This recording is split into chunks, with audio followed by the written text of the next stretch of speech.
नमस्कार दोस्तों, स्वागत है आपका हमारे यूट्यूब चैनल पर। और आज हम जानेंगे कि एम्पायर, किंगडम और डायनेस्टी में क्या अंतर होता है। आपने हिस्ट्री क्लासेस में या फिर टेलीविजन देखते समय इन शब्दों का इस्तेमाल जरूर सुना होगा और आपके मन में भी ये सवाल जरूर आता होगा कि आखिर इन सब में क्या अंतर होता है। तो दोस्तों, इन सब में अंतर जानने से पहले हमें ये जानना होगा कि मोनार्क का मतलब क्या होता है। तो आपको बता दें कि शाही परिवार में जो रूल करने वाला इंसान होता है उसे मोनार्क कहा जाता है। और मोनार्क कोई भी हो सकता है, चाहे वो राजकुमार हो या फिर राजकुमारी, राजा और रानी।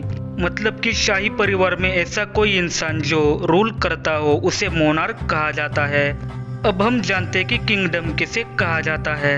कोई भी देश या फिर कोई भी जगह, रीजन, टेरिटरी, इन सब के ऊपर किसी राजा या फिर रानी का शासन होना उसे किंगडम कहा जाता है। यानी कि सिंपल लैंग्वेज में जिस जगह पर राजा या फिर रानी का शासन होता है उसे किंगडम कहा जाता है। एग्जाम्पल, चोला किंगडम, राष्ट्रकूटा किंगडम। अब हम जानते हैं कि एम्पायर किसे कहा जाता है। दोस्तों, एम्पायर किंगडम से बहुत ही ज्यादा बड़ा होता है। दोस्तों, एम्पायर किसी एक कंट्री नहीं बल्कि कंट्री के ग्रुप्स को कहा जाता है और इस पर कोई अकेला व्यक्ति, कोई गवर्नमेंट या फिर कोई पूरी की पूरी कंट्री भी रूल कर सकती है। यानी कि बड़े बड़े देशों का या फिर शहरों का जो ग्रुप होता है उसे एम्पायर कहा जाता है। Example, Mauryan empire, Mughal empire और ब्रिटिश एम्पायर।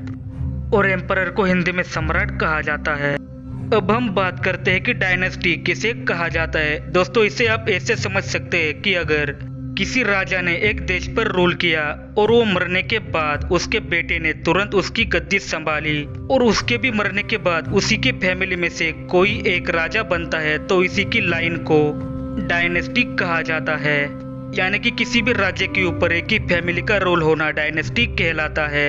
यानी कि किसी राजा को जायदाद में उसकी पिता की तरफ से राज्य मिलता है उसे डायनेस्टी कहा जाता है। एग्जाम्पल के तौर पर मौर्यन एम्पायर में सबसे पहले चंद्रगुप्त मौर्य सम्राट बने, उसके बाद अगले राजा उनके ही पुत्र बिंदुसार बने, उसके बाद उन्हीं की फैमिली में से कोई ना कोई राजा बनता चला गया और इसी को डायनेस्टी कहते हैं। तो दोस्तों, अब हमें उम्मीद है कि अब आपको समझ में आ गया होगा कि किंगडम, एम्पायर और डायनेस्टी किसे कहा जाता है और इन तीनों में आखिर क्या अंतर होता है। अगर आपको ये वीडियो अच्छा लगा हो तो वीडियो को लाइक एंड शेयर जरूर करें। और अगर आप इस चैनल पर नए हैं तो इस चैनल को सब्सक्राइब करके पास वाले बेल आइकन को दबाएं और ऑल पे क्लिक करें। मैं आपसे मिलता हूँ किसी और वीडियो में और तब तक के लिए नमस्कार।